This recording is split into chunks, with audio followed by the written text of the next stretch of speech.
The V8 Supercars are some of the craziest touring cars in the world, with a field consisting entirely of large, V8 engined rear-wheel drive saloons that's guaranteed action in every round. V8 Supercars was born in the 90s with continuous rule changes made to the sport with the intention of weeding out foreign-made cars. First came the ban on turbo cars that saw the Sierras and Skylines say goodbye, with Ford replacing the Sierra with a V8 Falcon. BMW stuck around for a while with their 2-litre M3, but it was clear they were unwanted. The organisers wanted an Australian-only series, and in 1997, the V8 Supercars Championship was established. With only Australian-made cars allowed to compete, the following decade was seen as somewhat of a golden era in Australian touring car racing, as the Holden vs Ford rivalry was at its peak. Every weekend, there was new drama, especially in the mid-2000s when the drivers from the factory Holden racing team consistently clashed with the drivers from the Stone Brothers Ford team. There was genuine hatred between these two camps. This hatred spanned from the team personnel to the top executives and to the drivers, but throughout this time, there was a problem bubbling under the surface. Australian car manufacturing had been on shaky ground for a long time. The Commodores and Falcons were looking more and more uncertain. In a future where no cars are Australian-made, how could foreign cars possibly be banned from competing? By the late 2000s, rumours started to spread. Could Nissan be coming to V8 Supercars? Maybe BMW? Perhaps Toyota? Who knows? But these questions would soon be answered. The foreign cars coming into the V8 Supercars were announced: Nissan and Mercedes. It's the Mercedes we're focusing on today, and the Mercedes might be the most interesting of all the foreign-made supercars that appeared in the early 2010s.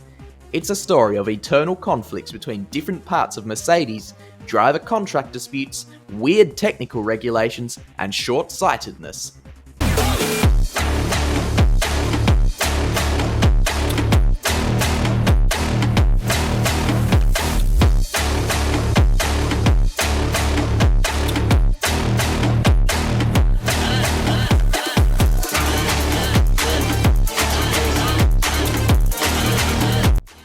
The rules that allowed Mercedes to enter was a rule set known as Car of the Future. Car of the Future started in 2013, but for Mercedes, just getting onto the grid would be hard. And the reason for this started in 2012, with a Ford team called Stone Brothers Racing and a Mercedes team from the Australian GT Championship called Erebus Racing. Erebus decided they wanted to enter the V8 Supercars with a Mercedes E63 AMG, but they didn't yet have a Supercars team, so they ended up buying out Stone Brothers Racing. The drivers of Stone Brothers Racing in 2012 were Lee Holdsworth and Shane Van Gisbergen. But Shane Van Gisbergen wasn't convinced by the Erebus Mercedes project, so he decided to retire from V8 Supercars. Retiring from V8 Supercars was the only way out of his contract. Shane Van Gisbergen intended to spend a year away from supercars and return in 2014. This changed when he was given an offer from Techno Autosports to drive for them in 2013. Techno Autosports would use a Commodore in an identical spec to the 888 team that was dominant, an offer Shane could not refuse. This severely angered the Stone Brothers team, but this would not be the only issue affecting the Erebus Mercedes project. In fact, it'd be one of the smallest issues to affect the Erebus project. The real problem is that there was an organisation opposed to the Erebus Mercedes project. That organisation was called Mercedes-Benz. However, luckily for Erebus, there was an organisation somewhat supporting their project. That organisation was called Mercedes-Benz. So what exactly was going on in this confusing mess? Well, essentially, the Erebus Mercedes project was never an official Mercedes project. The idea did not come from Mercedes, it came from Erebus. The cars from 2013 onwards would be silhouettes, meaning they didn't have to use any Mercedes parts besides the engine. Really, the car was an Australian-made silhouette touring car with Mercedes written on it somewhere. This prompted disagreements between Mercedes-AMG in Stuttgart and Mercedes-Benz Australia Pacific in Melbourne. Mercedes-AMG supported the program, Mercedes-Benz Australia Pacific, on the other hand, tried to block it from going ahead. The reason that they wanted to block it was that V8 Supercars had a certain reputation in Australia for the type of fan. V8 Supercars was known as a bogan sport, and Mercedes-Benz Australia Pacific believed that competing in V8 Supercars would damage the brand due to a lack of prestige. Furthermore, the low-tech approaches taken by Holden and Ford meant that Mercedes would have to win in order not to suffer reputational damage of being beaten by their lower-tech, cheaper, local rivals. And even if they won, it wouldn't actually improve the public perception of Mercedes, since it'd be viewed as a big premium car manufacturer beating some bogan Commodores. It's like playing a game on easy mode. But to make matters worse, the V8 Supercars was a parity series, meaning you couldn't just build a better car. And there was even a regulation that any new manufacturer could not have more than 652 horsepower. This rule did not apply to Holden or Ford. One specific example, the type of fan Mercedes-Benz Australia Pacific did not want the Mercedes brand to be associated with, was exemplified in the 1992 Bathurst 1000, and they did actually use this exact example in a document sent to Mercedes AMG. This was the Group A era, the previous era before V8 Supercars, when foreign manufacturers were allowed to compete in the Australian Touring Car Championship. And leading the Bathurst 1000 was the all-wheel drive, turbocharged Nissan GTR. This car was already making the local fans absolutely furious by beating the Commodores. Ford also brought a foreign-made car, the British-made Ford Sierra Cosworth, and this also annoyed many Australian touring car fans, but that was nothing compared to the hatred many had towards the GTRs. But what was about to happen would see the hatred level turned up to 11. The number 1 Skyline GTR of Mark Scaife and Jim Richards was leading the race by quite some margin, but the rain started to come down heavily. Jim Richards was at the wheel at the time.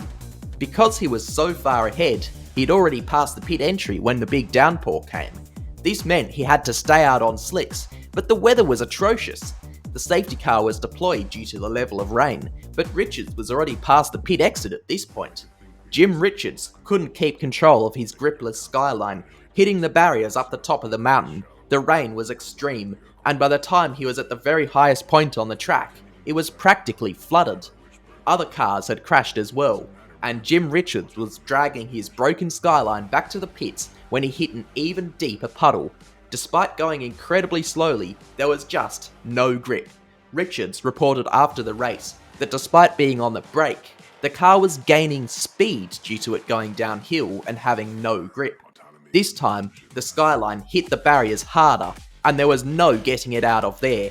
The conditions were practically undrivable. In fact, they were unwalkable, as this marshal demonstrated by falling over. The race officials decided that enough was enough and red flagged the race. When a race is red flagged, the result is declared at the last full lap of the race, as a race is to be ended by cars crossing the finish line, not just being on any place around the track. So, who was the first driver to cross the finish line on the 143rd racing lap that was now declared as the final lap?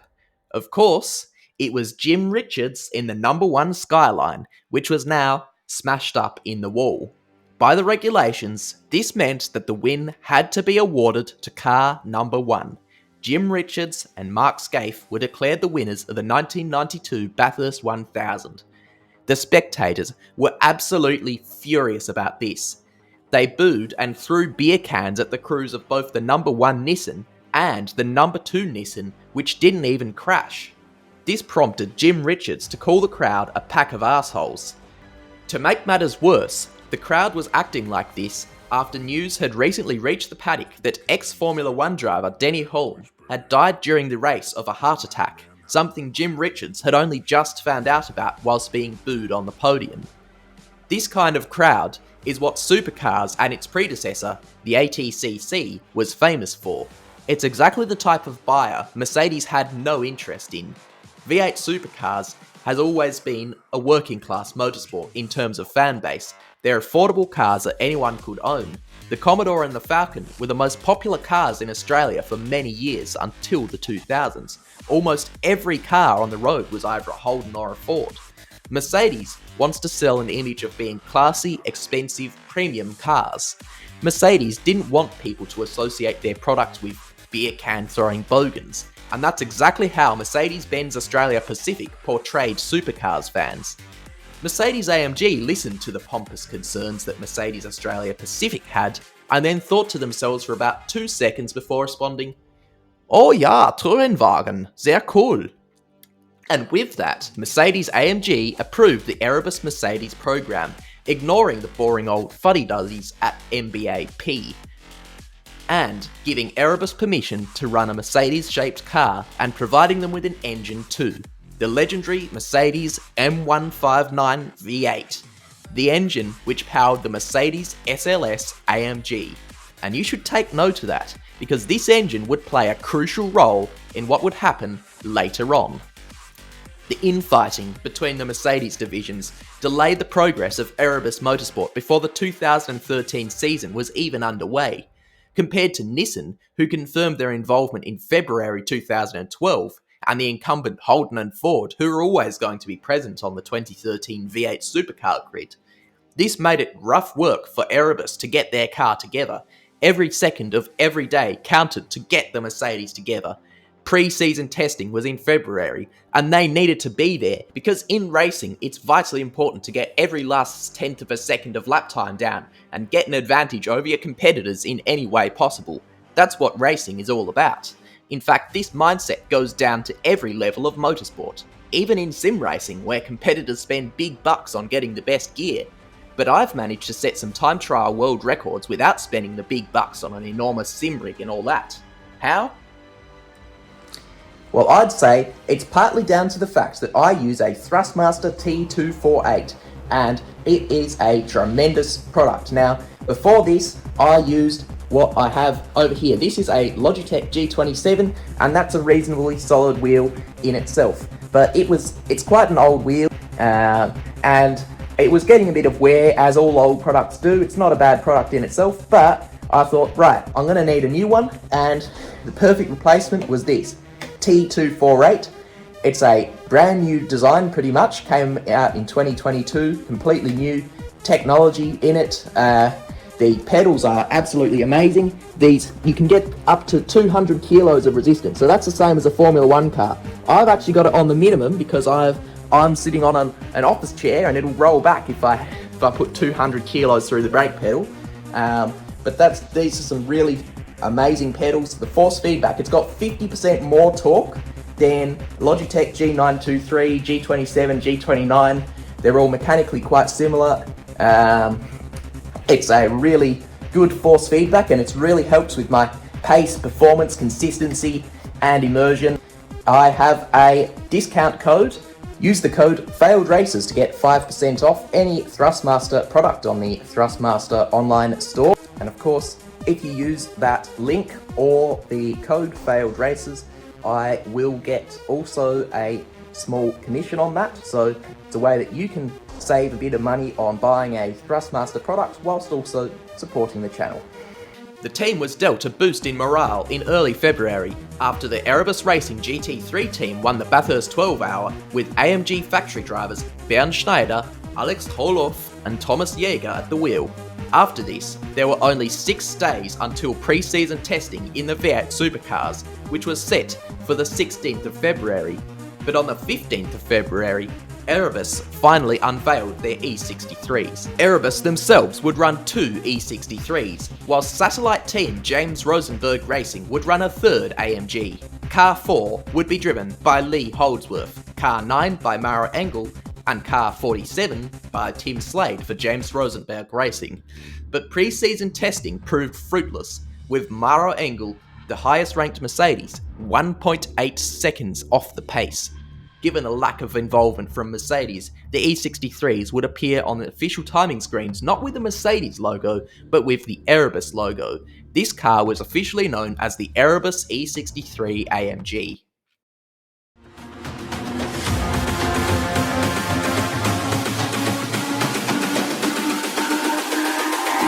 It's all about humanity. About humanity.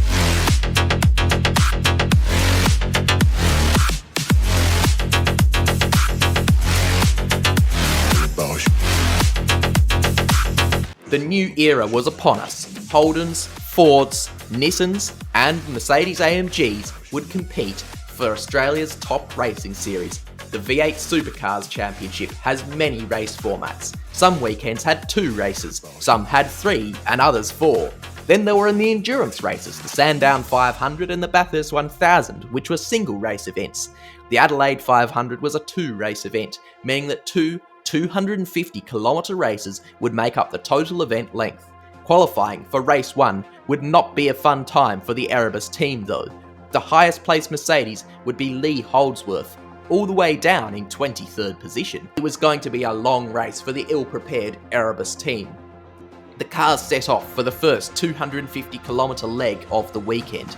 For the first few laps, nothing really happened involving the Mercs. They were a slow car at the back of the field, but this would soon change. Lee Holdsworth found himself battling for position with David Wall when the car suddenly began to get quite hot, especially the pedals. This was causing his feet to get too hot and risk causing burns. He had to come in, where Erebus mechanics attempted to solve the problem by taping some heat shielding material, in this case gold leaf, to the bottom of his shoe. Problems wouldn't just be going on for Holdsworth though. Maro Engel had an even harder time when his V8 suddenly became a V7, losing 19 laps in the process. Holdsworth continued dealing with being barbecued, while Slade did actually climb the timing screens a bit, finishing in 15th position, helped out by the crashing Nissans and other retirements from during the race. But the car had no pace. It was a tough future to face, but for Erebus, this would remain the case. For the remainder of the 2013 V8 Supercars season, Erebus would continue to achieve absolutely nothing at all, but that's not to say the car didn't get any action ever. Close your eyes.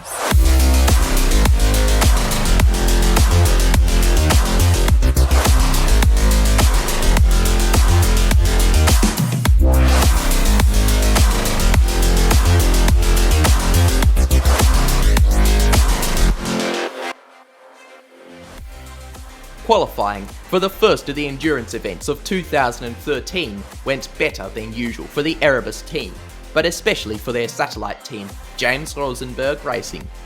Tim Slade lined up 9th position for the start of the race. Lee Holdsworth, on the other hand, lined up in 19th, and Maro Engel in 25th. The Sandown 500 was a 2-driver endurance race, and it was generally co-drivers who would start the race. This meant Tim Slade's car would be started by Andrew Thompson, Lee Holdsworth's car by Craig Baird, and Maro Engel's car by Stephen Johnson. The race got underway, and for a while, everything seemed to be going as expected. The Erebus cars didn't move up or down the leaderboard, and not a hell of a lot of action happened up front. This started to change on lap 20 when a safety car was brought out due to some cones being knocked over for some reason. And yes, Michael Massey was the race director. And this aided Craig Baird, with the subsequent pit stops helping him bring his AMG to 14th place. The following laps would again see the Erebus E63s holding positions for the next while, but on lap 35, Ash Walsh lightly collided with the rear of Craig Baird's Mercedes and got a load of understeer as a result. This sent Ash Walsh's Dick Johnson Racing Falcon into the wall. This brought out the second safety car of the race, allowing Craig Baird and Andrew Thompson to scramble for the pits. Since the 47 car of Tim Slade and Andrew Thompson was in the satellite car, the Erebus cars didn't have to worry about double stacking, and with chaos in the rest of the pit lane and other cars staying out, the pair of Erebus Mercs would find themselves in positions 2 and 3 at the restart. It would take until lap 47 for Paul Dumbrell in the #1 Commodore to pass Craig Baird's Mercedes. He eventually made it past Andrew Thompson too, before closing up to the back of his teammate, Warren Luff, in car 888. The two teammates at 888 Race Engineering were now fighting each other hard for position, even making contact. This was slowing them down massively, which allowed Andrew Thompson to close up to the back of them. In fact, the battling Holdens ahead was starting to slow him down as well, so Erebus went for the undercut with both of their cars switching to the main drivers, Tim Slade and Lee Holdsworth, in the pit stop. This would hopefully let them catch the battling Commodores and jump them when they stop, but it was terrible timing, because on lap 66, a piece of soft plastic fell onto the track, bringing out the safety car, allowing the number 1 Red Bull car to pit under safety car conditions. But this in itself would backfire, as Paul Dumbrell left the car in gear when he got out. This meant the rear wheels continued to spin in the air during the pit stop, and gave them an instant drive-through penalty after the restart. The Erebus cars were dropped down the order on the restart, but most of the cars ahead hadn't stopped before or during the safety car period, meaning they were actually in an advantageous position. Being out of sync meant they'd yo-yo up and down the field for the remainder of the race, even spending a brief time in first and second. But at the final pit stop, disaster for Tim Slade. An issue refueling cost him a huge amount of time. He dropped all the way down to 19th position, leaving just Lee Holdsworth out in front in 4th position. Holdsworth would hold his worth and come home to finish 4th. For the rest of 2013, the Erebus Mercs continued to be slow. But why was it so slow? There are a few factors. To start off, there was the lack of preparation. But apart from when it somehow managed to fart out a good result at Sandown, it was slow all the way until the end of the year because the issues with the Erebus Mercedes went deeper than just preparation. The issues stemmed from the car's engine and bodywork. Mercedes used steel panels with the exception of the bonnet, which was aluminium. Holden used an aluminium boot lid as well. But the Ford was entirely steel panels, and it was lighter than the Mercedes, which was the furthest car away from the minimum weight. But the bigger issue was with the engine. The Holden and Fords both used NASCAR-derived pushrod engines. Pushrod engines are generally low-tech, low-power per displacement, but the V8 Supercar regulations were based on pushrod engines, including a maximum compression ratio of 10:1, significantly less than what the Mercedes production engine was designed to use. This meant the car was essentially running a tune that wasn't really allowing it to use its double overhead cam engine properly, so they had the extra weight of the double overhead cam engine without any actual extra power, and they weren't allowed to exceed the power of the Holden or Ford anyway. It also burnt a lot of fuel too. The regulations also stated that the engines had to have a max RPM of 7,500, but the M159 would rev out to 8,000 in the AMG GT3, and that was in its 6.2 litre form, not in the 5 litre version that Erebus used to comply with V8 Supercar regulations. The Mercedes engine was widely considered to be the worst engine on the grid. Then there was the fact that it was the only car model not to have any official factory support. Nissan didn't field a factory team, but they did have some actual involvement in the Altima project. Holden and Ford were right in the game with factory teams and huge support for non-factory teams too, and Volvo would later come in 2014 with a factory team too. Mercedes basically just gave Erebus an engine and said, "Here you go, see what you can do with this." There was a little support from AMG and HWA, but it was nothing compared to what the other manufacturers had. And the whole time, AMG were annoyed with Erebus over their lack of results. In 2014, they managed to fart out another good result by actually winning a race at Winton, and another in 2015, but other than these brief moments, they were mostly finishing P17.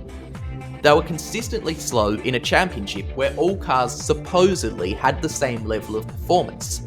Then there was the rule about foreign-made cars not being allowed to exceed 652 horsepower. But the local cars were allowed to. There was a clear discrepancy in pace between manufacturers, and this hit Mercedes hard. The consistently poor performance of the Erebus Mercedes team angered AMG and frustrated Erebus at the same time. At the end of 2015, the decision for Erebus and Mercedes to part ways at the end of the year was taken. Erebus would run a Commodore in 2016.